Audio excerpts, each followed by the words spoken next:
Bueno, empezamos esta presentación sobre el corazón de nuestra metodología, pues, que son los monitoreos SAVA. La primera pregunta, pues, que tenemos que responder es, bueno, ¿por qué tenemos que estar hablando de estas cosas? Y bueno, pues, el problema que tenemos es el que se presentó a finales del siglo pasado y principio de de que empiezan a fallar las encuestas de un modo inusual. Es normal que una encuesta falle, trabajamos a niveles del 95% de confianza, lo cual significa que es normal que falle una de cada 20 encuestas, quizá de cada 15 encuestas, pero el fenómeno al que nos referimos es que todas o casi todas las encuestas fallaron, lo cual es sumamente improbable.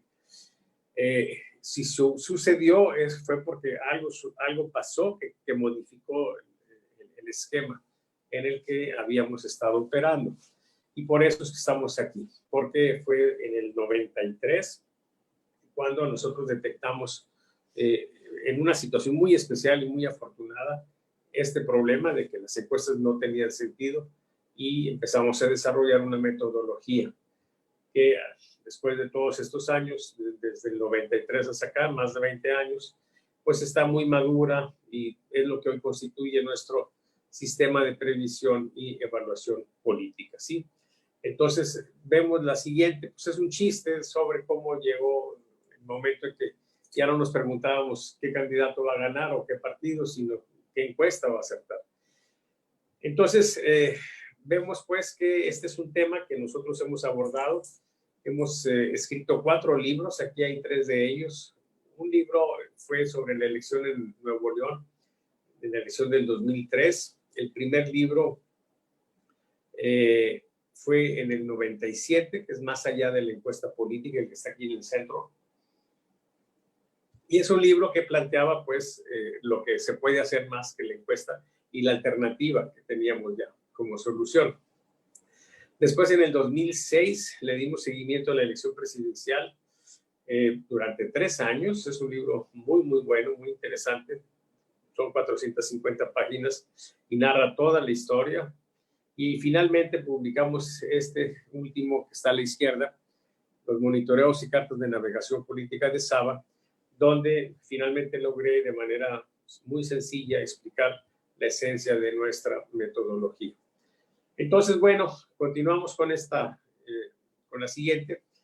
Lo que es muy importante señalar aquí es que nosotros no pretendemos enmendar en el sentido estricto la plana de las encuestas. O sea, no pensamos que estas deban de desaparecer, pero sí que es importante en los fenómenos sociales dinámicos utilizar una metodología diferente, pero conservando la encuesta, ¿sí? Entonces, vamos a explicar eso más adelante. Vemos la siguiente. O sea, lo que nosotros proponemos es un nuevo paradigma para seguir la evolución de los procesos dinámicos. Niklas Luhmann plantea que un nuevo paradigma, un paradigma nuevo, tiene la condición de contener al anterior paradigma. Y es justamente lo que hicimos. O sea, un esquema donde nosotros rescatemos lo bueno que sigue teniendo la encuesta. Y entonces generamos una situación que permite valorar la encuesta, determinar si sigue siendo confiable y en caso de que, por la situación que vamos a ver más adelante, no sea confiable, tener una alternativa para ella, ¿sí? Es entonces una situación parecida a lo que nosotros hicimos a lo que se da entre un video y una fotografía. Cuando ustedes tienen un video, al congelarlo les queda la fotografía. En nuestra metodología también tenemos un seguimiento que al detenerse nos deja la encuesta. Entonces, pues, lo que tenemos que empezar a comentar es el tema del fenómeno de la variación, que es la base de todo lo que es la estadística, ¿sí? La variación, aunque no nos gusta a veces reconocerla, es una condición de vida. Casi todo en la naturaleza presenta variación. Los fenómenos naturales, sí, incluso nosotros, nuestro cuerpo corporal, la frecuencia cardíaca a lo largo del día va variando. A veces son variaciones imperceptibles, pero siempre están ahí. A veces son variaciones con las que hemos aprendido a vivir y prácticamente las ignoramos, ¿sí? Y pretendemos que no existen, pero ahí están. Donde nos genera un problema es cuando esa variación ya se genera de una manera suficientemente grande como para que no nos permita suponer de manera así muy sensata que no hay cambios, ¿sí? Que no hay variación, ¿sí? Cuando ya sea sostenible, se requiere entonces tratar el fenómeno de maneras diferentes. Entonces, ese tema que se da en la naturaleza, pues también se da en nuestras opiniones, vamos cambiando. Y un fenómeno sucedió que hace que nosotros estemos cambiando de opinión de manera más intensa, ¿sí? Entonces, de eso se trata aquí, de cómo se da el fenómeno de la variación de manera más intensa en la opinión pública, que es la opinión que tenemos un conglomerado, ¿sí? Un total de gente. Y bueno, la estadística, pues es la ciencia que trata el problema de la variación, por eso es un tema que a nosotros nos corresponde. El doctor Donald B. Owen, pues, es autor de esa manera de entender la estadística. En el caso de las encuestas, la variación que nosotros tenemos es porque, aún en un mismo momento, si tomamos una muestra y luego tomamos otra muestra, los resultados van a ser diferentes.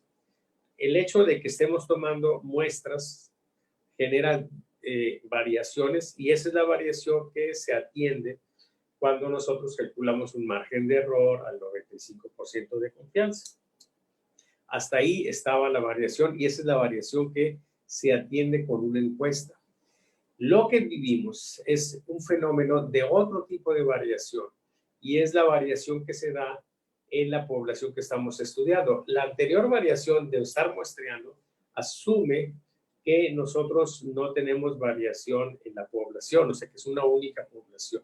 Y el trabajo de campo, déjenme decirles, en una encuesta, pues normalmente se da durante varios días. A veces hace mucho tiempo, en algún tipo de aplicaciones, se hacía un trabajo de campo durante un mes o 2 meses. Después se fue acortando por esta misma situación un poco, pero aún así, pues es un trabajo de 3 días o de 4 días, y durante esos días se asume que no hay variación y esa suposición se hace cada vez más insostenible, ¿sí? Entonces vemos la siguiente. La siguiente. En el caso de las encuestas ya lo dijimos, ¿sí? Esa variación se atiende con esta idea de márgenes de error y los niveles de confianza. Adelante. Entonces ya lo señalábamos antes, el fenómeno que se nos presenta de que fallaran todas o casi todas las encuestas. Ese es el gran problema. La siguiente. Bien, las explicaciones que se han dado sobre por qué fallan las encuestas es, por ejemplo, que la gente no responde con la verdad, que hay un voto oculto, la no respuesta también se señala a veces como una razón, pero la verdad es que nosotros estamos en desacuerdo con ella. Vamos un poco a insistir en esta misma idea más adelante, pero por lo pronto les adelantamos que la explicación es otra, es que cambia la opinión pública a lo largo del tiempo, ahora de manera más intensa, como consecuencia del fenómeno de la telefonía celular y de la red de Internet. O sea, ya no se tiene la misma población de datos. O sea, la opinión pública es una opinión que se da entre un grupo, un colectivo de gente. Entonces, aquí es interesante notar que cuando hablamos de población, hablamos en dos formas, en dos sentidos. La población, que es la gente, esa no se modifica, por supuesto, pero la población estadística que nosotros estudiamos son los datos que generamos de esa opinión. Y esas poblaciones de datos sí se van modificando porque va modificándose la opinión. Y entonces ya no tenemos una única población en ese sentido, como consecuencia de ello. Y esa variación es la que nos genera el problema. Vemos la siguiente. La siguiente. Sí, pues las redes sociales, pues como consecuencia de lo que ya comentábamos de la telefonía celular y la Internet. Entonces estamos ante un problema de variación, otro tipo de variación, ¿sí? Que se manifiesta en esas mutaciones en la población de la opinión de los votantes, ¿sí? Vemos la siguiente. Bueno, esta idea de la variación es muy antigua, ¿sí? Desde Heráclito de Éfeso, ¿sí? 554 antes de Cristo, que nos hablaba pues de que no nos bañamos nunca en un mismo río, el agua se va moviendo. Sin embargo, a pesar de que desde entonces se habla y se plantea en el ámbito pues más elevado de la intelectualidad, hemos tardado muchos años para reconocer la variación. Pero entonces, bueno, lo que estamos aquí diciendo es que la condición de aplicabilidad para una encuesta, que es que no se mueva la población que estamos estudiando, o sea, la población en el sentido, insisto, de opiniones, ya no se cumple. Y entonces, si una condición de aplicabilidad no se cumple y aplicamos una técnica estadística, los resultados que nos va a dar van a ser irregulares, van a ser inexactos, van a ser resultados inapropiados, que es justamente lo que hemos visto en las encuestas durante los últimos años. Entonces, ¿cuál es la solución? Pues dentro de la estadística buscar otra rama que nos atienda ese problema, ¿sí? Y bueno, afortunadamente, este problema que tenemos, la siguiente, este problema que tenemos de la siguiente, sí, este problema que tenemos nosotros de variación tiene como antecedente el contexto industrial, donde se dinamizó también la producción cuando cambiamos del modo de producción artesanal al modo de producción que nos generó la revolución industrial con las máquinas y luego después con la idea de la producción en serie. Entonces tuvimos la necesidad de saber, pues más o menos qué tan buena era la producción que estábamos nosotros teniendo, y se genera una rama de la estadística que se llama control estadístico de calidad, para nosotros ir determinando, ¿sí?, a lo largo del proceso, esquemas de control que nos permitieran garantizar que la producción que generábamos pues era adecuada. Es un campo que surge en 1928 en los laboratorios Beck y que ha tenido tal éxito que si ustedes ven prácticamente, si ustedes tienen suficiente edad como para, o pueden platicar con los mayores, ¿sí?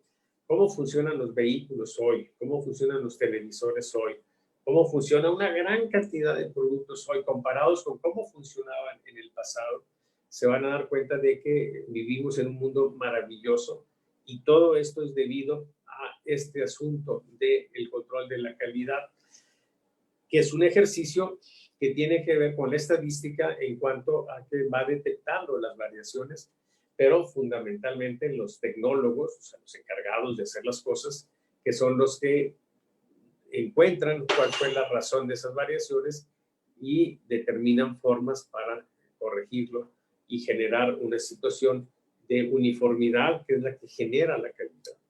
Entonces es un campo, este asunto, el campo industrial, que es un antecedente de este fenómeno que tenemos de variación en el ámbito social, pero además un antecedente que tiene una solución exitosa de manera muy clara y evidente, ¿sí? Y eso nos genera una situación de mucha, pues, ¿qué diríamos? Bendición casi, ¿sí? Porque tenemos el problema y de algún modo teníamos ya prácticamente la solución. Entonces, en la industria, bueno, estas cosas se miden porque finalmente las cosas de calidad buscan valores que nos precisen o que nos sinteticen la condición de calidad. Claro, no es una sola condición, son varias, y en la industria pues hay longitudes, peso, densidades, número de efectos, etc. Y en el ámbito social son otras características. Vemos la siguiente, ¿sí? Aquí solamente señalamos que, porque pudiera alguien tener la idea de que las cosas que se generan para un campo específico son exclusivas para ese campo específico. Yo he escuchado a algunas personas que incluso hasta se molestan porque dicen que no podemos andar aplicando en el ámbito social cosas que son industriales. Y la explicación es la siguiente. Cuando tenemos un problema en un campo determinado, ¿sí? Para resolver el tema, para favorecer la solución del tema, para encontrar una mejor descripción del tema, utilizando técnicas estadísticas, pues pasamos por un proceso de cuantificación, ¿sí? Y luego de ver cómo están relacionadas esas mediciones y abstraemos y nos quedamos ya con puros números. Ya no tiene que ver con la materia que originó el tema. Y entonces, en ese sentido, en esa relación de abstracción, cuando nosotros tenemos otro problema que se ajusta a estas condiciones, ¿sí? Que nosotros tenemos en el contexto abstracto, ¿sí? Entonces, nosotros perfectamente la podemos aplicar allá. Y así es, pues, que hay muchas técnicas estadísticas que se desarrollaron en un campo. Por ejemplo, hay diseños estadísticos, diseños en el ámbito del diseño experimental que llevan como nombre diseño de parcelas divididas, porque se originaron en el campo agrícola y son perfectamente aplicables a otros campos donde se den esas condiciones. Entonces, agarrar, aprovechar las técnicas esas que se desarrollaron para la industria es algo que es perfectamente válido, perfectamente entendible, ¿sí? Vemos la siguiente. Entonces, pues, la herramienta que detectamos para atender el problema que tenemos de que las encuestas fallen, pues es el control estadístico, ¿sí? Y brevemente, ¿qué es un control estadístico? Miren, esta es una situación interesante. Se puede decir que este diagrama sintetiza mucho de lo que es la estadística. Aquí lo que nosotros tenemos es un diagrama. Ustedes pueden observar que son 5 líneas paralelas y hay una serie de puntos. Algunos están señalados con un circulito verde, otros con un círculo rojo. Y es una sintetización impresionante de la estadística. Esto es a la vez dos formas de hacer inferencia estadística, las fundamentales, que las conocemos como intervalos de confianza y pruebas de hipótesis. Aquí hay un intervalo de confianza y eso está marcado precisamente por los límites de control, ¿sí? Entonces, en un intervalo de confianza, nosotros decimos que una población, ¿sí? Tiene unos datos y nosotros podemos pensar que son elementos de esa población si no se salen de esos límites de control. Si se salen, sospechamos que se modificó la población. Entonces aquí, por ejemplo, en los primeros 5 datos, pues pensamos que no ha pasado nada, que es la misma población la que está ahí, de la que estamos nosotros obteniendo los datos. Pero en el que está circulado en color verde, en el esquema de intervalos de confianza nos dice pues que este valor ya es un poquito extraño. Si rebasara la línea azul tendríamos más sospecha de que ya hubo un cambio, ¿sí? Aquí tenemos un poco de sospecha, ¿sí? Y en el otro rojo que tenemos arriba sí ya tenemos una condición fuerte de que se salió del intervalo de confianza y sospechamos que la población se movió. Pero lo podemos visualizar también como una prueba de hipótesis. La hipótesis es que es una única población de donde estamos tomando los datos, que no se está moviendo nada, que el nivel medio es este que está ahí, 25.4, y cuando sale de ahí, pues se rechaza la hipótesis esa de que es 25.4 en favor, en el caso del punto rojo, de que subió, en el caso del punto verde, de que bajó el nivel, ¿sí? Y entonces tenemos un esquema para ir viendo cómo se mueve un fenómeno, ¿sí? Y esto es interesante porque nos dice si esto no se mueve, si hay una situación de control. Cuando no hay valores que rebasen los límites, decimos que es control. Entonces es que se está cumpliendo la condición para las encuestas. O sea, si un diagrama de control luce control, haga la redundancia otra vez, significa que la encuesta es confiable. Pero si hay puntos fuera, sí, entonces no es confiable. Ese es el valor fundamental que esto tiene para ver la encuesta, para juzgarla y para determinar cuándo podemos seguir confiando en ella y cuándo no. Vemos el siguiente. Aquí lo que queremos hacer es un reconocimiento a que esta idea se la debemos a Kaoru Ichikawa. Él propuso esta idea en su libro Control Total de Calidad. Él hablaba de que las técnicas estadísticas que se desarrollan en la industria, que se aplican en la industria, deberían de moverse a lo largo y ancho de la empresa, ¿sí? De aplicarse ahí. Y señalaba también, de ser posible, pasarse al contexto social. Eso a mí me llamó mucho la atención y en el 93 pues empezamos a hacer justamente eso, ¿sí? Y bueno, déjenme mostrarles ahora un monitoreo real, pues, de la elección pasada, la elección para presidente. Esta es la evolución que tuvo la intención de voto en favor del presidente López Obrador. Como pueden ustedes ver, fue una variación muy pequeña. Prácticamente son unas cuantas señales de inestabilidad. Y esta es la razón que explica también por qué en esta elección pasada las encuestas no tuvieron tantas fallas, ¿sí? ¿Ok? Tenemos también el seguimiento de la elección anterior, donde sí se ve que hay una mucha mayor movilidad. Bueno, en este gráfico anterior podemos ver cómo se va moviendo el nivel medio, pues, de la intención de voto por López Obrador. Del 18 de abril al 5 de mayo era 36.3%, luego se cambió del 6 al 26 de mayo a 40.2%, luego del 27 al 31 de mayo a 42.7%, y así se fue modificando hasta que termina en 38.1%, el nivel medio del diagrama, ¿sí? La siguiente. Y entonces, bueno, es importante, pues, que este concepto lo entendamos. Es un concepto muy simple y es simplemente tener esos límites de control. Claro, para determinar cómo hacer esos límites de control, pues hay que meterse en estadística para determinar las fórmulas, pero ya las fórmulas son muy sencillas para aplicarse, ¿sí? Entonces, son 3 señales de alerta fundamentales: los puntos fuera de límites, las series y las tendencias. Adelante. Miren, por ejemplo, aquí hay 2 puntos fuera de límites, ¿sí? Es una pregunta sobre el interés en la política a nivel nacional. Y entonces, pues, tenemos como hay 2 señales. Una primera, un punto arriba de límites de control. Y el último punto, que es el que interesa,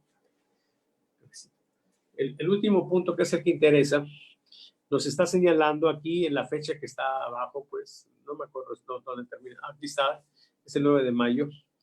Tenemos una advertencia negativa. Claro que ya estando en este contexto, tomamos los datos de ese punto último y determinamos los sectores que más se desinteresaron en la política. Y aquí lo tenemos en este cuadrito rojo que llamamos hipocentro. Dice quienes rechazan todas las opciones políticas o alternativas independientes y las personas que tienen ingresos hasta 2,400 pesos. O sea, las personas más pobres son las personas que en general tienen menos interés en la política y es normal. Sí, ellos están teniendo como necesidad fundamental, pues, su supervivencia. La política es para gente que anda en otras realidades, en otras condiciones. Y entonces tenemos también el anti-hipocentro, que son quienes se sienten más identificados con Morena, están más politizados, es claro, y las personas que tienen ingresos de 8,500 a 20,000 pesos. O sea, ¿dónde empieza el interés en la política? Pues en ese punto, cuando ya la gente tiene las necesidades básicas resueltas, ¿sí? Gente que ya no está angustiada, que tiene su salario, que tiene su seguridad social, y entonces tiene más interés en cosas. Pero lo que quiero señalar aquí es los puntos que están fuera de límites, y aproveché para hablarles de estos 2 conceptos que son fundamentales, porque a veces decimos algo subió, algo bajó, pero es importante precisar qué sectores sociales hicieron posible que bajara, qué sectores sociales hicieron posible que no bajara o que subiera, y sobre todo también los grupos que no participaron en eso, o sea, que están en otra condición. Entonces, vemos la siguiente. Y aquí, miren, tenemos este concepto que es el concepto de serie. Determinamos una serie en la industria cuando tenemos 8 puntos consecutivos debajo del nivel medio o arriba del nivel medio. En el ámbito social, en las adecuaciones que nosotros hicimos, originalmente pensamos en 4 para que empatara exactamente con la encuesta, pero después pensamos que era más conveniente extenderlo a 5. Y entonces, pues así es como nosotros lo definimos.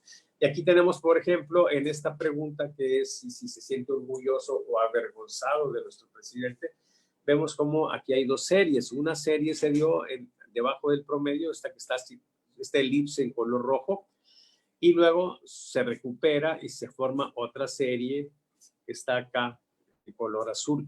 Lo interesante de las series es que significa que se han estabilizado los procesos, pero en un nivel diferente del anterior. Y entonces se recalculan los límites. Esto es muy importante porque el recálculo de límites es una pieza fundamental para la mejora continua.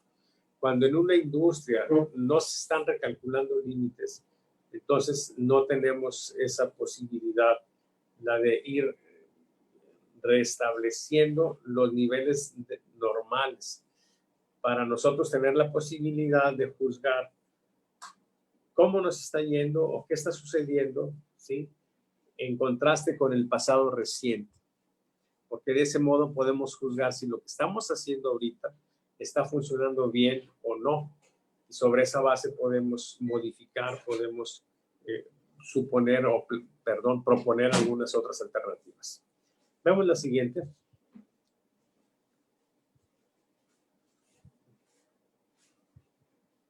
La otra señal de alarma son las tendencias. Igual que con las series, las tendencias nosotros hemos decidido que fueran 5 puntos. En la industria son 7 u 8 puntos. Bueno, aquí nosotros optamos por 5 puntos. Aquí tenemos, por ejemplo, una tendencia a la baja que se dio en la aprobación al presidente López Obrador. Fue el periodo donde hubo protestas muy fuertes por los feminicidios. Ahí hubo, en nuestra opinión, bueno, y ahí estaríamos entrando en otro tema, sí, pero da la impresión de que no fue bien vista la reacción que tuvo el presidente. Y entonces se le da un deterioro en el país que genera esta tendencia a la baja, pero no se conformó una serie de 5 puntos consecutivos debajo del promedio y empezó a recuperarse, ¿sí? Y ya al final de cuentas, a la fecha que tenemos en este reporte, estaba muy estable su aprobación. Esto en el contexto nacional. Adelante. Y bueno, este es un fenómeno que se da aquí, por ejemplo, en el caso de Nuevo León, de cómo el tema este de la pandemia le significó al gobernador Jaime Rodríguez un incremento en su aprobación, ¿sí? Es una situación realmente inusual, ¿sí? Y bueno, aquí se genera pues esa tendencia al alza, ¿sí? Y todas las señales de alertas que tenemos ahí. Bueno, vemos la siguiente. Miren, los diagramas de control son muy curiosos porque tienen una parte muy rigurosa, que es la parte que nos genera las fórmulas para calcular los límites de control. Pero a la hora de aplicarlos son sumamente flexibles, ¿sí? Vemos la siguiente. Esa flexibilidad la tenemos en los siguientes aspectos. El tamaño de muestra nosotros lo podemos decidir sin ningún problema. En la industria los tamaños de muestra son muy pequeñitos. En el ámbito social pues son un poco más grandes para trabajar en el esquema de manera similar al de las encuestas, ¿sí? pero podemos nosotros decidir el tamaño de muestra, podemos decidir cada cuándo muestreamos. No tiene que ser todos los días, puede ser cada día, cada tercer día, cada cuarto día, cada 10 días, en fin. O sea, ahí no hay ningún problema. Y también un poco podemos jugar con los límites de control, pero eso realmente no hace mucho sentido. Pero ahí también tendríamos flexibilidad. Si quisiéramos un diagrama más estricto, pues hacemos los límites más estrechos, ¿verdad? Pero en términos generales, pues esa situación se da con los diagramas de control. Vemos la siguiente. ¿Cuál es la idea para juzgar un diagrama de control? Pues que nos permita mejorar, ¿sí? Ni tantas alertas que no podamos atenderlas. Nos vamos a volver locos si cada día nos está dando una alerta. Ni tan pocas que de repente tengamos un problema y no lo detectemos, ¿sí? Entonces, si un diagrama de control lo estamos utilizando y estamos mejorando, entonces quiere decir que nos está funcionando. Y esto es una situación general. Si ustedes tienen un asesor en un campo específico, ¿sí? Y ustedes no están mejorando, pues quiere decir que su asesor no les está funcionando. Si están ustedes mejorando, chueco derecho, pues está jalando la situación. Aquí es igual, ¿sí? Entonces, lo que tenemos pues es una guía para la mejora continua, como dice aquí, y siempre será preferible un poco de esfuerzo que nos conduzca a determinar que una alerta fue falsa, al costo potencialmente elevado de que haya un problema y no lo detectemos, y entonces nos generen muchos problemas. Por eso es que nosotros en los diagramas ponemos los límites de advertencia. Cuando hay una situación que queda en la franja, un valor que queda en la franja de la línea de advertencia y la línea de alerta, sabemos que no hay una probabilidad muy pequeña de que nos equivoquemos, sabemos que nos podemos equivocar, pero preferimos buscar, ¿sí? Porque a lo mejor nos anticipamos a la detección de un problema que dejarlo correr y no reaccionar cuando ya se nos genera un problema mayor. Vemos la siguiente. Bueno, en términos generales, los diagramas de control que usamos en el ámbito social son para promedios, cuando preguntamos por cuál es la calificación que le dan a un gobernante, y proporciones, cuando preguntamos si aprueban o desaprueban a un gobernante. Y también tenemos aplicaciones que son muy importantes para conteos, como cuando estamos contando, por ejemplo, el número de homicidios. Sí, son tres tipos diferentes de diagramas basados en tres distintas distribuciones de probabilidad. Walter Achúcar desarrolló esto en un alarde, ¿sí? De simplicidad. Es algo sumamente didáctico y es normal porque estos diagramas de control se desarrollaron en la plena era del Taylorismo. Taylor diseñó un esquema de producción que respondía al gran reto de producir productos complejos como un automóvil, con una fuerza laboral impreparada, sin experiencia. Entonces, lo que él determinó fue un esquema donde la gente hiciera cosas muy sencillas, ¿sí? Muy mecánicas también. Fue un esquema muy criticado y una película de Chaplin que plantea esa situación. Pero era lo que se podía hacer en ese momento. El mismo Taylor anticipaba que en el futuro eso iba a ser algo terrible. Y efectivamente así fue. O sea, conforme avanzaron los años, pues la gente empezó a adquirir conocimiento y ya tenerlos en labores rutinarias, pues era una situación de defecto y se generó una mina de oro de conocimiento que para explotarla, pues hizo necesario que se modificaran los esquemas de producción. Todavía, sin embargo, persisten los dos esquemas. Hay lugares de trabajo donde el taylorismo está vigente, ¿sí? Donde la gente solamente recibe órdenes y tiene que hacer eso, etcétera. Y hay otros donde ya se utilizan otros esquemas más participativos y le sacan un provecho importante al conocimiento que la gente adquiere en la línea.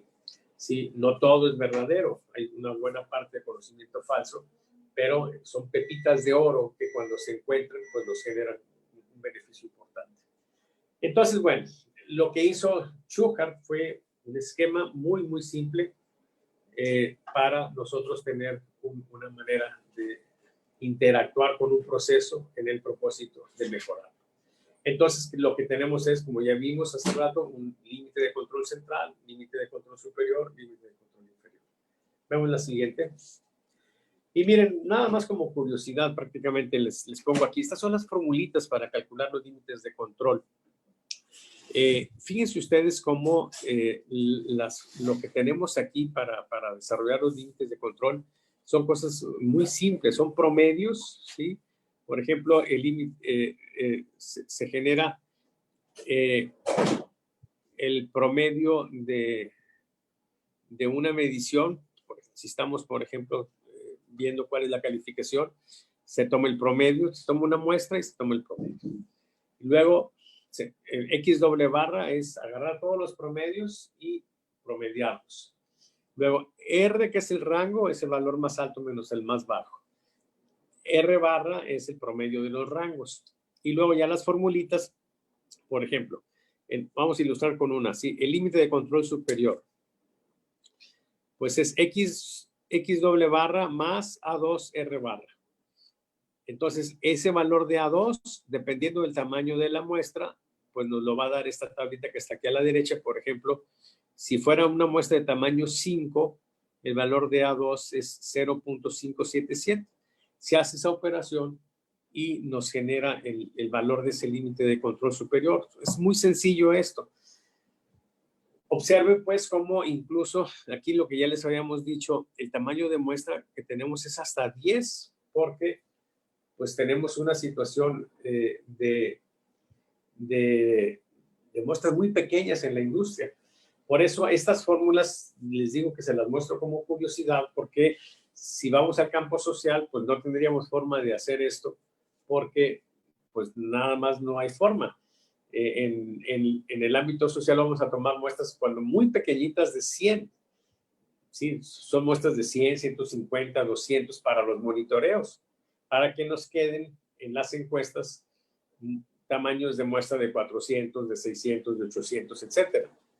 Entonces, lo que tenemos aquí son muestras muy pequeñas, ¿sí? Porque en la industria así es, y porque no es necesario más. Pero en el ámbito social, pues, tenemos que manejarnos de otro modo. ¿Por qué no nos debemos de preocupar? Pues porque hay paquetes computacionales donde no tenemos problemas por seleccionar un tamaño de muestra más grande.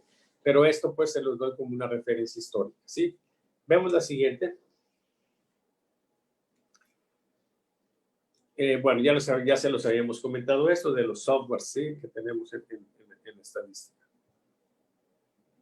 Vamos entonces ahora sí a entrar en materia, ¿sí? ¿Por qué fallan las encuestas? Pero aquí me estoy refiriendo a las encuestas bien realizadas. Las encuestas que se realizan mal, bueno, pues nunca sabes. Sí, a veces una encuesta mal realizada es una condición de este campo, puede acertar. Pero en general, pues van a fallar más, claro. Pero lo interesante aquí, que es lo que nos compete, es por qué las encuestas bien realizadas fallan. ¿Sí? Vemos la siguiente.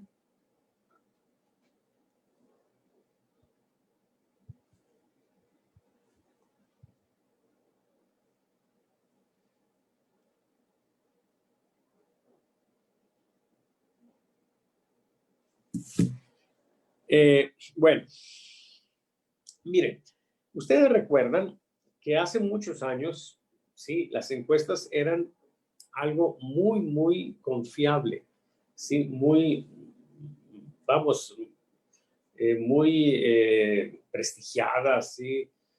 Había candidatos que reconocían su derrota en base a una encuesta y era una situación muy, pues muy, muy buena para los encuestólogos, ¿sí? Los periódicos se vanagloriaban, pues, de sus predicciones. Había compañías encuestadoras que presumían que ellos eran los más acertados, ¿sí?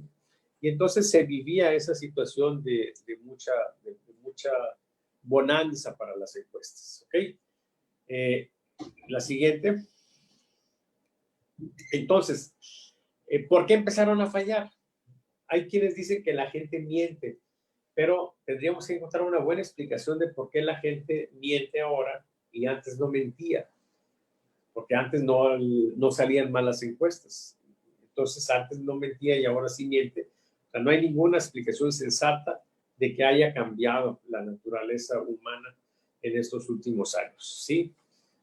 Vemos la siguiente. También se habla de que la tasa de no respuestas que se ha incrementado sea la razón. ¿Por qué se ha incrementado la tasa de no respuestas? Fundamentalmente por el tema de la inseguridad. Sí, es cierto. Pero eso es algo que atañe a toda la gente, no nada más a los de un partido o los de otro. Es una situación general. ¿Ok? Entonces, esto nos genera una situación donde, pues, tenemos que insistir más para tomar para sacar un dato. Antes, por ejemplo, para obtener una encuesta efectiva, a lo mejor teníamos que hacer 3 o 4 llamadas. Ahora quizás sean 10, 15 o 20. ¿Sí? Pero salvo por los costos, la no respuesta, como se da no solamente por la inseguridad, sino por una gran variedad de condiciones, esa multiplicidad de razones por las cuales se genera la no respuesta, le da un cariz cuasi aleatorio y entonces no mortifica. A lo largo de los años hemos estado viendo cómo siguen los resultados siendo consistentes y da confianza pues de que ese asunto no afecta. ¿Sí? Vemos la siguiente. Lo que sí es claro es que es un fenómeno global el fenómeno de la falla de las encuestas. O sea, han fallado en prácticamente todo el mundo. Algunos casos así muy connotados son el de la elección presidencial en España en 2004, las elecciones primarias demócratas en Estados Unidos en el 2008, el Brexit inglés, pero hay una serie grande de fallas en las encuestas. Fenómeno global, ¿sí? No es exclusivo de algún país.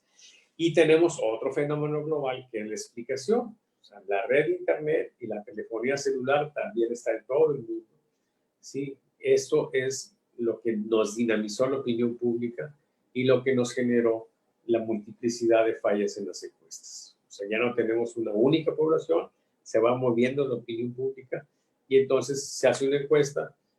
Hoy se publica, la elección es dentro de 3 o 4 días, ya para dentro de 3 o 4 días la opinión se modificó y falla la encuesta. ¿Sí?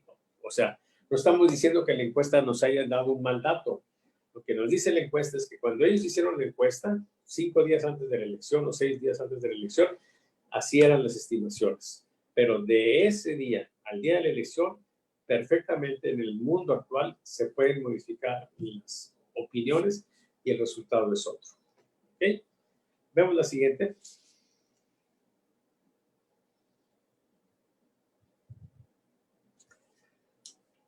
Entonces, tenemos ese problema de cómo se modifica la opinión pública y nos da el traste con la encuesta. ¿Sí? Vemos la siguiente.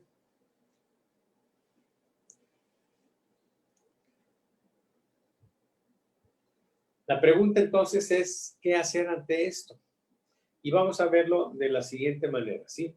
Vamos primero a ver qué podemos hacer con la encuesta actual. ¿Sí? ¿Qué podemos hacer con la encuesta actual? La siguiente. Y antes de ello, pues señalar que la encuesta como actualmente existe sigue siendo, por supuesto, aplicable y confiable ante fenómenos que no presenten variación, que no se hayan dinamizado, como los hábitos, las características socioeconómicas, preferencias sexuales, vicios, o sea, cosas que podemos nosotros perfectamente entender que no se van a modificar de la noche a la mañana, ¿sí? Entonces, ahí no hay problema. Pero en opiniones políticas, por supuesto que es muy variable y ahí ya no jalan igual. Por eso hay que ver qué hacer con ellas. Vemos la siguiente. Adelante. Muy bien. Aquí vamos a ver qué hacer con las encuestas. La solución que nosotros presentamos es muy sencilla, ¿sí? Y es el embrión de lo que son nuestros monitoreos.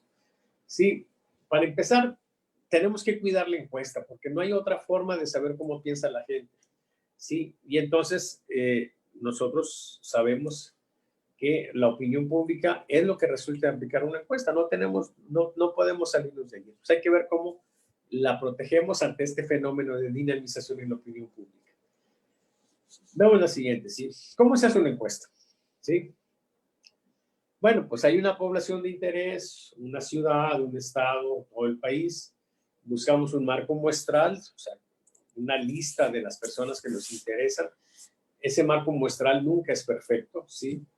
Puede ser la lista de todos ellos si es una población que no sea tan grande. Por ejemplo, si queremos saber la opinión de los socios de un club, pues tenemos la lista de todos los socios de un club. O los miembros incluso de un partido, pues podemos tener la lista de los miembros de un partido. Y entonces de ahí los enumeramos y podemos sacar una muestra aleatoria. A veces no tenemos eso, como cuando estamos hablando de un estado o de una ciudad, y podemos utilizar otro tipo de recursos como son mapas para obtener en la cartografía una enumeración de las manzanas y tomar manzanas como una muestra aleatoria. Y ahí estaríamos hablando de un tipo de muestreo que no es el básico, que es el aleatorio simple, sino el muestreo por conglomerados. Entonces, se toma la muestra, ¿sí? Se saca la muestra, se calculan los estadísticos, las estimaciones y esa es la encuesta. Vemos la siguiente. Y claro, ese trabajo se hace durante un cierto periodo. Vamos a pensar entonces, por ejemplo, que hacemos una encuesta de tamaño 800, pues arrancamos a trabajar dependiendo de cómo estén las condiciones y después de un tiempo sacamos las 800 y llegamos a una conclusión. Vemos la siguiente.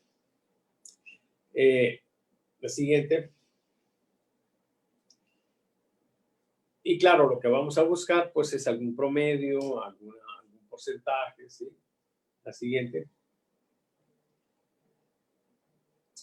El problema es que si nosotros tenemos una situación donde hubo variaciones, no sabemos al hacer una encuesta normal si las hubo, porque nosotros estamos simplemente tomando todos los datos a lo largo de una cierta cantidad de días y al final juntamos los datos y no sabemos cómo se fue dando la variación durante los días.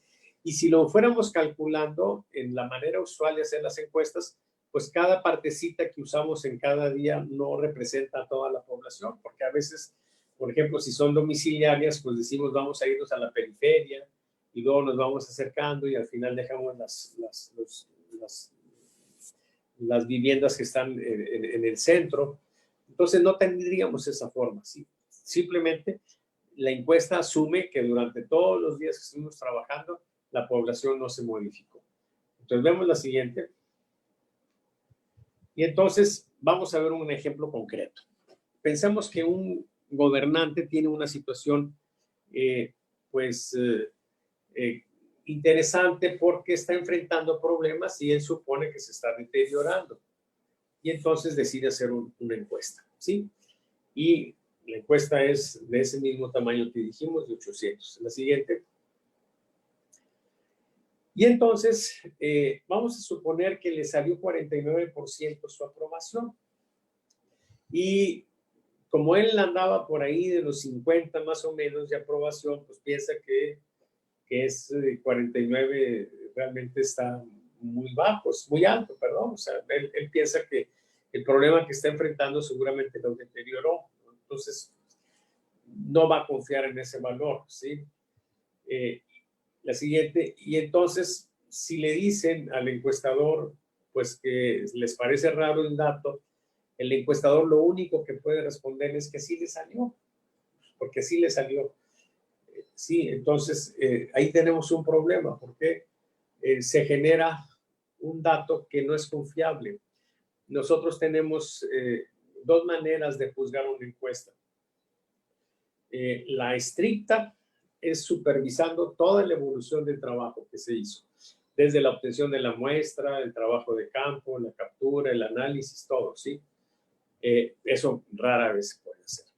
Pero hay otro esquema en el ámbito metodológico que se conoce como valoración externa, que es, yo veo un dato que me da la encuesta y juzgo en función de lo que yo percibo de lo que está sucediendo. Y si me parece lógico, pues entonces la estoy valorando en ese sentido, ¿sí? Que les digo de valoración externa. Y si no me parece lógico, pues estoy criticándola, estoy diciendo que no tiene sentido. Es claro, por supuesto, que dos personas pueden tener opiniones diferentes en ese contexto de valoración externa, pero entre más conocedor alguien sea de su campo, más valor tiene su valoración externa de un estudio. Lo que tenemos aquí entonces es que tenemos una situación donde y tenemos un resultado que no nos parece confiable. Entonces, ¿qué hacemos? Aquí está nuestra solución. Sí, adelante. En lugar de tomar una muestra de 800 personas, ¿sí? Nosotros lo que proponemos es tomar 4 muestras de 200 personas. O sea, en lugar de hacer una encuesta de 800, hacer 4 encuestas chiquitas de 200. ¿Sí? ¿Cuál es la ventaja que tenemos de esto? Vemos la siguiente. ¿Sí? La siguiente. Miren, estos son los resultados que obtenemos. Por ejemplo, en ese caso, imagínense que en la primera encuesta nos salió 62, la primera encuesta pequeñita, y luego 53, y luego 43, y luego 39. ¿Sí?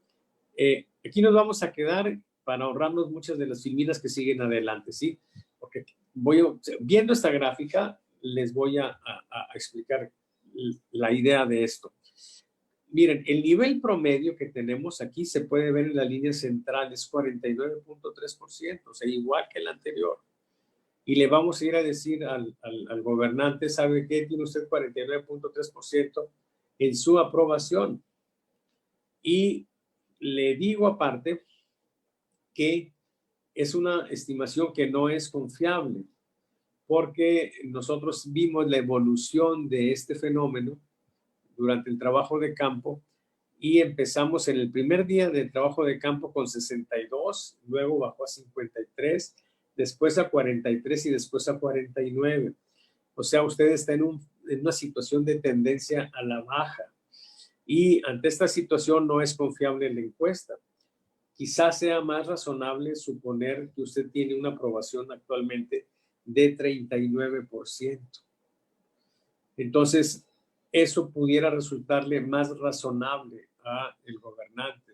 Efectivamente, el problema que él percibe como grave lo está deteriorando, ¿sí? Y entonces, aquí tenemos el contraste entre el enfoque de encuesta, que nos da un promedio, ¿sí? Un promedio que en un fenómeno como este de deterioro, pues sobre representa el valor medio, ¿sí? Bueno, vamos, nos da un valor medio que está por encima, pues, de la situación real última, ¿sí? Y en el sentido opuesto, cuando vaya subiendo algo, pues va a ser al revés, ¿sí? Entonces, de ese modo, nosotros podemos anticipar una situación, ¿sí? Y tener una mejor respuesta que lo que ofrece la encuesta tradicional. Es más laborioso, claro. En lugar de hacer una sola encuesta de 800, vamos a hacer 4 encuestitas de 200. Vamos a trabajar cada una vez, 2 veces, 3 veces, 4 veces, y luego las juntamos todas, va a ser 5 veces. Por supuesto que es más laborioso, por supuesto que es más costoso, pero es importante hacerlo así, porque de otro modo vamos a tener siempre la trampa de que la encuesta nos dé valores engañosos. Vemos la siguiente. Bueno, la siguiente, esto ya lo vimos, sí, la encuesta, sí, la siguiente. Miren, por ejemplo, si nos hubiera salido así,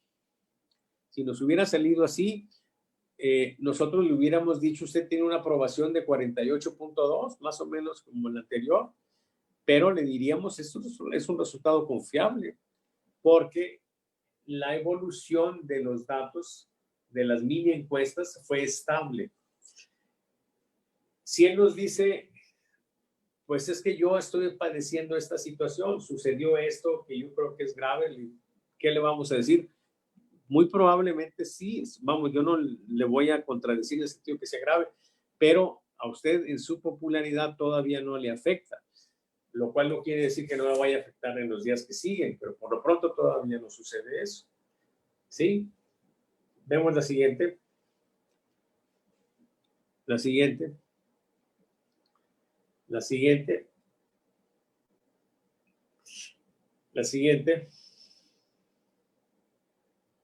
La siguiente. La siguiente. La siguiente. Ok. Imaginemos entonces, pues, que él decide seguir investigando. Y entonces nosotros tenemos ya 4 puntos, los anteriores, y tenemos esos límites de control que calculamos. Si el límite central, el límite inferior, el límite superior. Volvemos a medir, nos sale 49 y le informamos, pues, que él tiene una aprobación similar que no se ha modificado. ¿Sí? Vemos la siguiente. La siguiente. Si quiere seguir midiendo, ¿sí? Entonces pudiera ser que tengamos este valor que tenemos aquí, que es una alerta negativa. Y entonces le explicaríamos, ya le empezó a afectar esto, ¿sí? Ya le empezó a afectar. ¿Por qué es importante precisar exactamente el momento cuando le afecte? Porque si él reacciona en los previos valores, cuando todavía no le está teniendo efecto, pudiera él acelerar el deterioro. O sea, pudiera él magnificar el efecto. Es prudente esperar a que se vea que ya tuvo un efecto, determinar los sectores sociales que están determinando ese deterioro y entonces que él dé una respuesta. ¿Sí?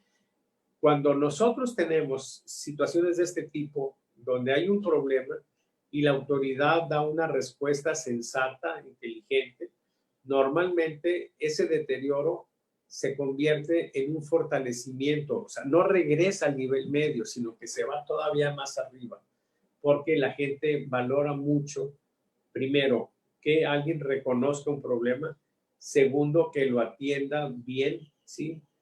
Esas 2 razones son fundamentales, ¿sí? Genera mucha confianza en alguien. Por eso, la base para la mejora es la atención a las alertas negativas como esta. Vemos la siguiente. La siguiente. La siguiente. ¿Qué es lo que sigue después de esto? ¿Sí?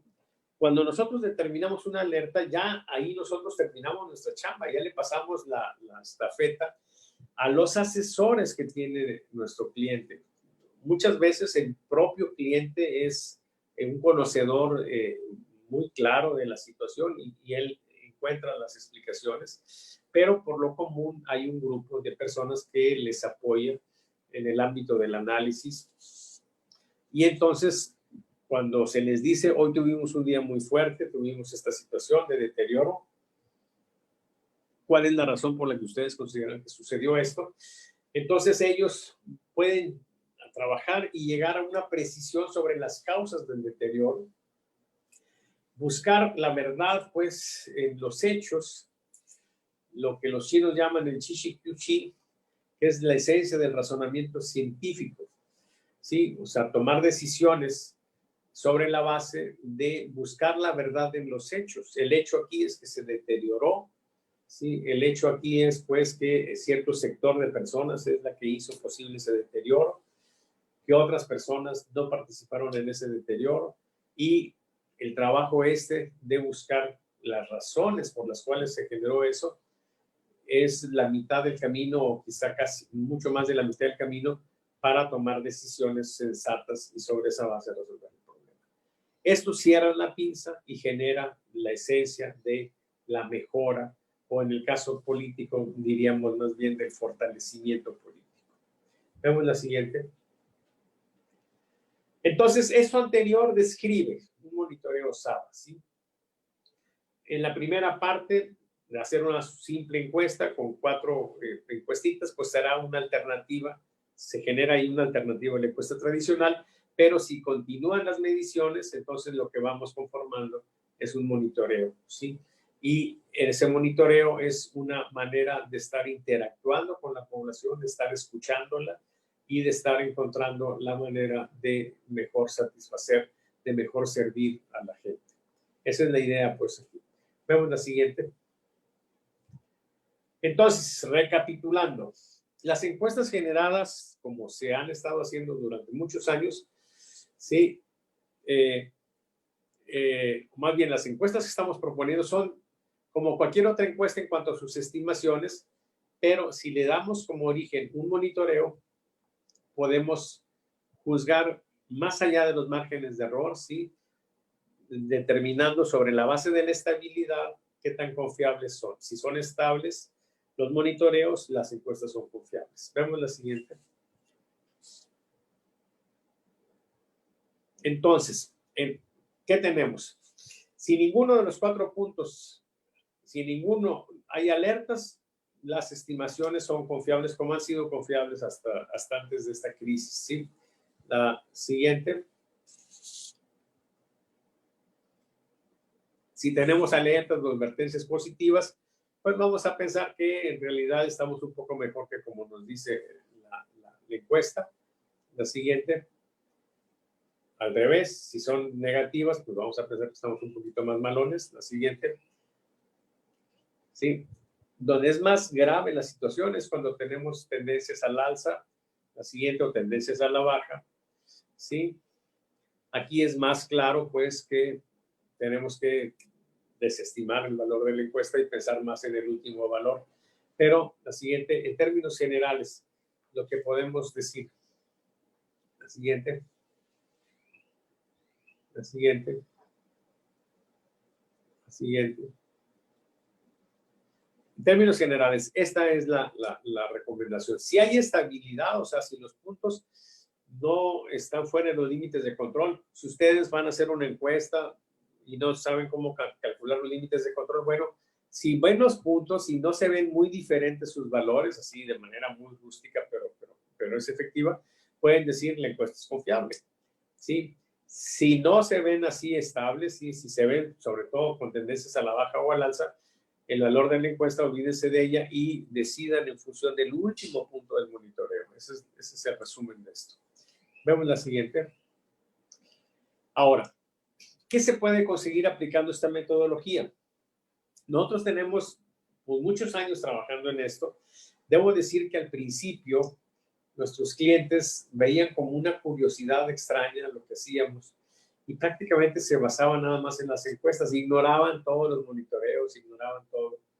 Pero con los años hemos ido encontrando pues que la gente ya ha entrado, los clientes pues, en esta dinámica. Y bueno, este es un ejemplo muy interesante y es vigente. Si todavía estamos trabajando con la alcaldesa Cristina Díaz, que muy gentilmente, muy generosamente nos permitió hacer público esto. Sí, miren, esta es la evolución de ella y su gestión gubernamental. Empezó con 40% más o menos de aprobación y actualmente tiene 74.7. Bueno, no actualmente, sino en la fecha que está aquí, ¿sí? En esta filmina. Y si ustedes observan, los avances de ella tienen todos como antecedente a las alertas negativas. Este es un tracking, pero si ustedes observan en este tracking hay puntitos rojos y puntitos azules, a diferencia de los trackings que forman con una encuesta normal, porque estos puntos quedan determinados por el monitoreo. Entonces, si la encuesta no tuvo como antecedente un monitoreo, pues no tiene forma de colorear esto. Aquí tenemos, por ejemplo, que los puntos rojos son puntos de crisis, son puntos de alerta negativa, ¿sí? Problemas que tuvo la administración. Y como hay puntos rojos y luego sube porque se atendieron los problemas. Luego otro punto rojo, se atienden los problemas, se atienden adecuadamente y sube otra vez y así se va hasta que llega finalmente este valor. Esta es la dinámica del fortalecimiento político y esto es lo que se puede conseguir con esta metodología. O sea, empieza nuestra metodología con una idea de resolver el problema de la encuesta, pero cuando vemos que nos montamos en el monitoreo que tiene un propósito en la industria de mejora continua, pues agarramos ese beneficio adicional y lo trasladamos a uno en el que en el ámbito político estemos con un propósito diferente de la encuesta. O sea, los encuestadores están obsesionados con que las encuestas les salgan bien. Y entonces, si salió en su encuesta que su cliente va a perder, él quiere que el cliente pierda, porque porque de ese modo su encuesta va a salir bien, ¿sí? A nosotros no nos importa un comino eso. Lo que estamos nosotros pensando es cómo hacerle para que nuestro cliente mejore, cómo hacerle para que nuestro cliente gane. Si no nos importa la situación de que haya acertado o no la encuesta. Para nosotros el propósito no es adivinar quién va a ganar o quién va a perder. El propósito nuestro es que nuestro cliente gane. El propósito es que nuestro gobernante, que es nuestro cliente, cada vez esté en mejor condición de aceptación. Eso significa que la gente estará recibiendo un mejor servicio y eso a nosotros nos representa pues una satisfacción ética y moral, ¿sí? Nuestro trabajo es para que mejor se sirva a la gente, para que mejor se atienda a la gente, ¿sí? Veamos la siguiente. Bueno, vamos a ver algunos casos concretos. Y rapidito, para ya concluir esto, los homicidios en México tienen esta evolución. Actualiza, por favor, ¿Perdón? la presentación. No, va a actualizar Salvador para que le salgan las nuevas. Ah, muy bien. Bueno, vamos a ver. Vamos a ver. Ok.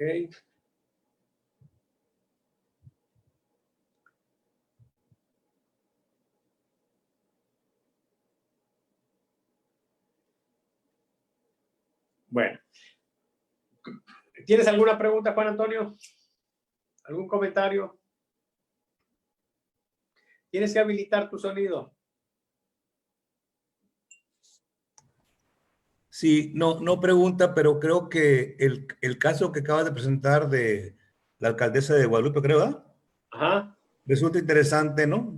O sea, ver si su evolución fue natural, ¿verdad? O fue producto, ¿verdad?, de la información que tú le brindabas para ir mejorando. No, nosotros tenemos un trabajo muy coordinado, ¿sí? Hay un equipo de colaboradores de ella que analizan cada reporte y van tomando decisiones en función de ello. Por eso el antecedente de los avances está en las alertas negativas. Ella integró en su equipo de trabajo a una persona que trabajaba para el gobierno de Durango cuando yo era asesor del gobernador de Durango. Entonces, la experiencia pues de él ha ayudado, creo yo, de manera relevante. Pero es el talento pues de ese grupo de trabajo, ¿sí? Es muy claro que está relacionado pues con nuestro trabajo, ¿sí? Claro. Bueno, vamos a ver cómo van en México la evolución de los homicidios. Sabemos pues que el día de ayer o antier, el domingo más bien, hubo un récord en el número de homicidios.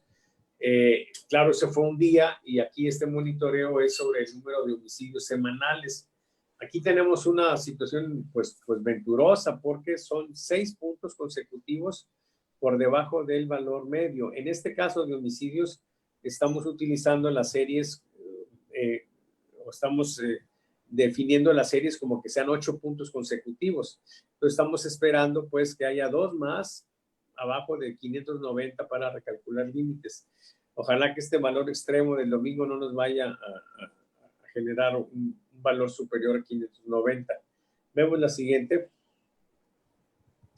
La aprobación al presidente López Obrador tuvo una serie por debajo del promedio y se aprecia una tendencia a la baja también, ¿sí? No está marcada, pero ahí hay una tendencia a la baja. Vemos la siguiente. La calificación promedio también determina una advertencia negativa, pero es prácticamente alerta. O sea, lo que estuvimos viviendo hasta hace 6 días, pues era una situación de deterioro para el presidente. Anoche volvimos a medir, vamos a actualizar esto, no sabemos cómo ir a salir ahora, pero lo que estábamos viviendo en días previos era una situación de deterioro. Vemos la siguiente. Bueno, en porcentaje de calificaciones altas se ve una caída muy grave, sí, es una alerta negativa, es un valor mínimo récord. es una situación fuerte. Y aquí vemos cómo, por ejemplo, el hipocentro está en Jalisco y es normal. Hay una confrontación entre el presidente y el gobernador de Jalisco, sí, y personas que trabajan fuera de su casa y otras personas que tienen internet. Donde no se está dando ese deterioro para el presidente, que está acá, en el antipocentro, es en Tamaulipas, en personas que se dedican al hogar, quienes no tienen internet, quienes aprueban la labor del presidente y quienes se sienten identificados con Morena. Vemos la siguiente.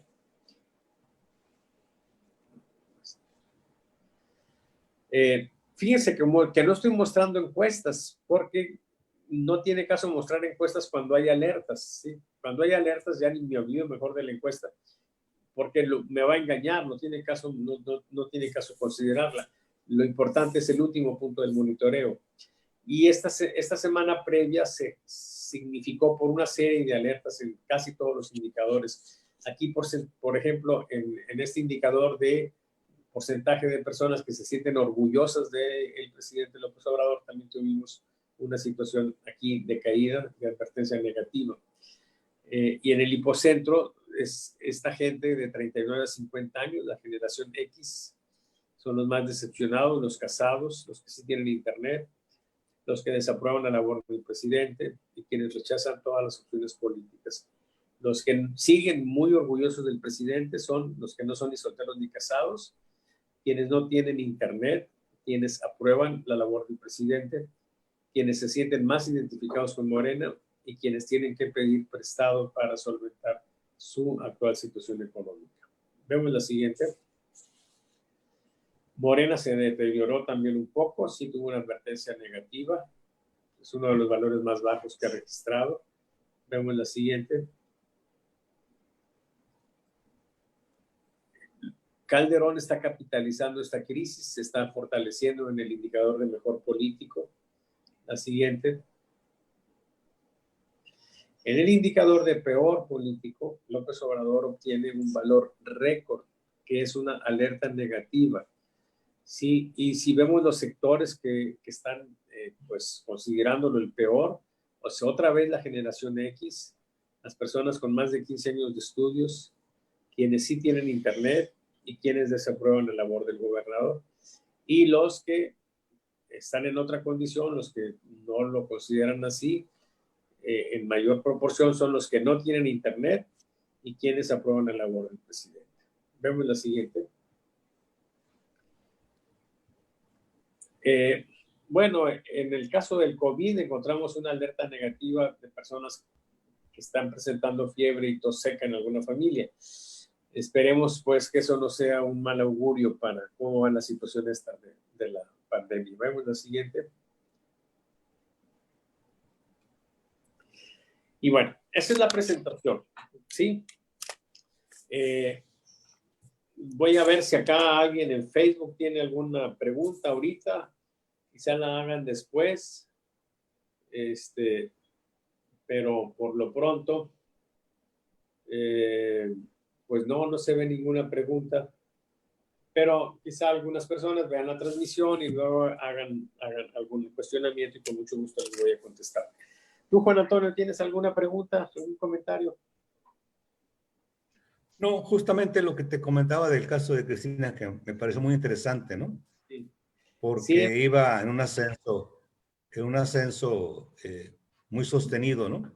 Sí, vertiginoso. Claro, vertiginoso. Ellos están haciendo, le han dado una importancia fundamental a conocer qué piensa la gente. A veces los políticos y la gente considera que ellos escuchan a la gente porque salen y la gente los aborda y platica con ellos, ¿sí?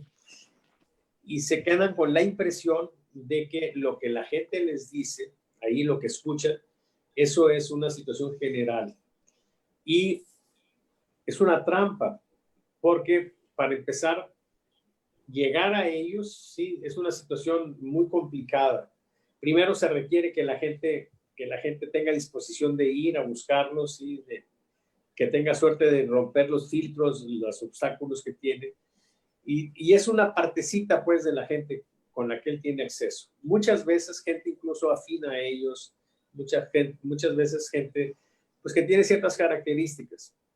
En cambio, si tú en lugar de pretender escuchar a la gente de ese modo, lo que haces es hacer una encuesta donde te va a dar la opinión de todos y te va a jerarquizar y te va a decir cuál es en lo que están pensando la mayoría de ellos, cuáles son los problemas que tienen, qué piensan de ti, qué piensan de tus funcionarios, de las distintas funciones de gobierno, etcétera, y tienes una retroalimentación regular, periódica, entonces sí sabes qué es lo que piensa la gente. Dicho de otro modo, tú puedes estar más en contacto con la gente escuchándola sin verla.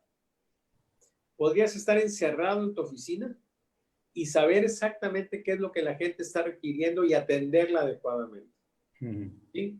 Por supuesto, los baños de pueblo son importantes y ir y determinar algunas cosas son importantes, pero puedes estar en mejor contacto en relación a lo que la gente necesita y siente y quiere a través de este tipo de esquemas. En el caso de Guadalupe, ellos han invertido en esto, ¿sí? Ellos miden cada cuarto día. Es para un municipio una inversión importante, pero los beneficios ahí están.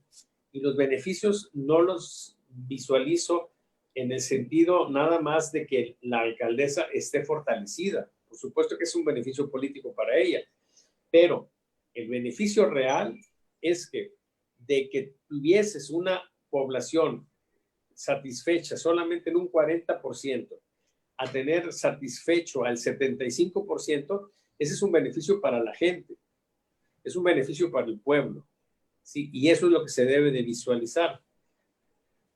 Lo otro es independiente. Finalmente, la lucha por el poder siempre va a estar y la gente va a estar tratando de llegar o va a tratar de mantenerse, ¿sí? Pero el asunto aquí es que en esa lucha el que resulte beneficiado sea justamente el pueblo, la gente, ¿sí? Si la gente está insatisfecha, quiere decir que no está contenta y quiere decir que lo que se está haciendo no está bien, ¿sí? Y la idea de este tipo de metodologías es precisamente de que hay una mejora continua, una mejora para todos, ¿sí?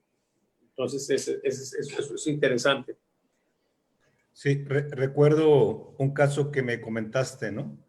En una elección, en una facultad de la Universidad Autónoma de Nuevo León, donde uno de los candidatos te solicitó, ¿verdad?, tus servicios, y me decías que la información que tú le dabas le permitía a él, cuando estaba en campaña, decirle a la gente justamente lo que ella quería escuchar, porque él de antemano sabía esa información. Ajá.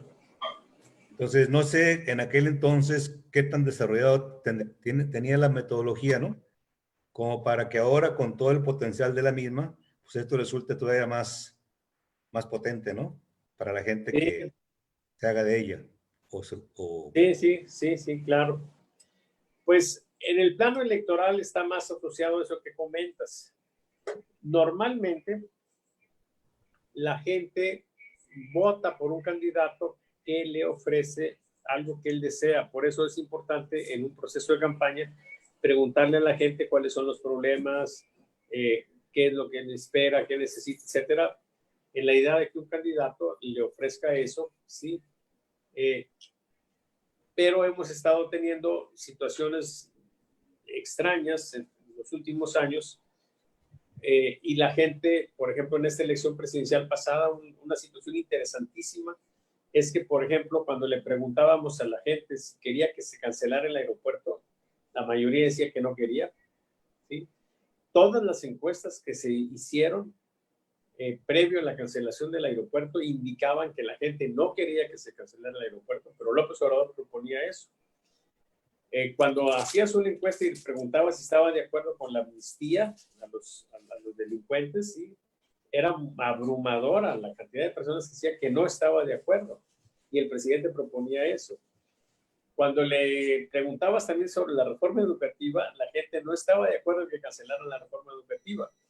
Y entonces es una elección anterior paradójica, porque la gente votó por un candidato que ofrecía cosas importantes, sí, que la gente no quería y sin embargo votaron por él, sí. Y esa trampa es la que tiene a la gente en la idea de que 30 millones votaron por mí y me está autorizando a hacer lo que yo quiera. Y esa es la situación que nos tiene ahorita en el país atrapados, ¿sí? La que genera pues una serie de problemas y que en el ámbito político le ha determinado al presidente una recomposición de su fuerza. Los sectores que lo llevaron al poder, ¿sí?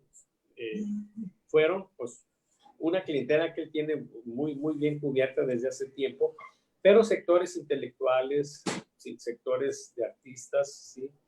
Sectores académicos, intelectuales también, ¿sí? Que hoy se muestran muchos de ellos decepcionados. Entonces tenemos esto, en resumen, en una situación muy interesante. Lo que fue una fortaleza de López Obrador durante muchos años, ¿sí? La Ciudad de México, hoy es una debilidad.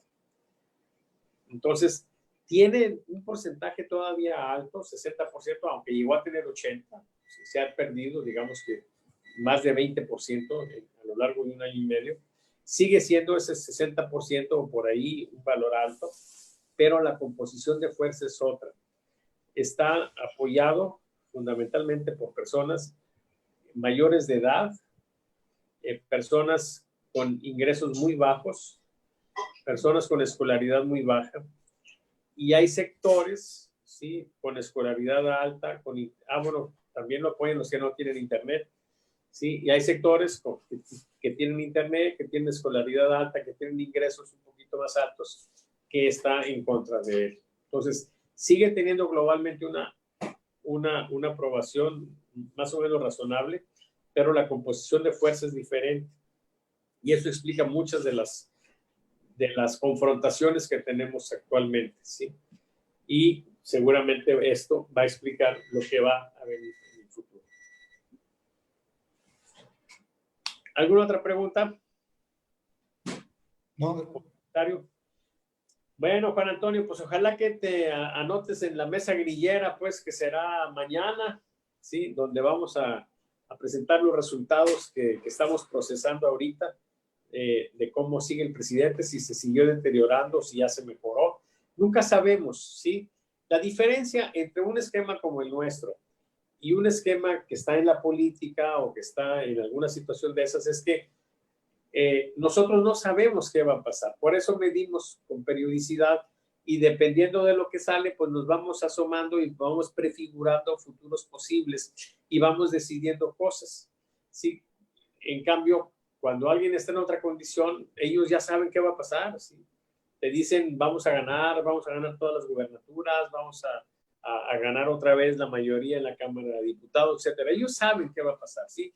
Pero son dos esquemas distintos, ¿sí? El nuestro está basado en datos, ¿sí? Buscar la verdad, ¿sí? Como señalamos ahí, la esencia del método científico, del razonamiento científico moderno, buscar la verdad a través de los datos, a través de los hechos, ¿sí? Y vamos generando, vamos midiendo y sobre esa base vamos determinando qué es lo que pudiera pasar, ¿sí? Y el otro esquema, pues, es más fincado en la fe, ¿sí? En la ideología, ¿sí? En lo que ellos apuestan a que va a suceder, ¿sí? Y bueno, pues son respetables esos puntos de vista, pero yo creo que los políticos que pueden tener más éxito son los que adopten este esquema y empiecen a trabajar en sus proyectos políticos basados en esto. ¿Irán a ganar o irán a perder? No sé, pero de que van a dar más pelea, de eso estoy absolutamente cierto. ¿Sí? Muy bien. Pues mañana nos vemos. Mañana nos vemos. Muy bien. Saludos a Paulis y a Salvador Junior. Claro que sí, ya no espero Igualmente. que me diga, te la mando para mañana. Y ustedes, amigos que nos están viendo, mañana, miércoles, a las 10:30 también tenemos nuestra mesa grillera donde pues, están invitados todos. Si ustedes quieren participar, soliciten la liga a saba@sabaconsultores.com y se las enviamos con mucho gusto para que participen en nuestra sesión de Zoom y que pues den sus puntos de vista. Es una mesa abierta, sí, son bienvenidos todos, chairos, fifís, todos, sí. Y bueno, la idea es discutir ¿sí? De la manera más racional posible, aunque de repente pues hay exabruptos, sí, pero eso es normal, ¿sí? Pero finalmente creo que tenemos una mesa grillera medianamente civilizada. Muchas gracias y nos veremos entonces para este tipo de charla el próximo martes, donde pues presentaremos de nuevo estas mismas ideas, quizá un poco más sintetizadas, pero pues en el ánimo de ir difundiendo esta manera.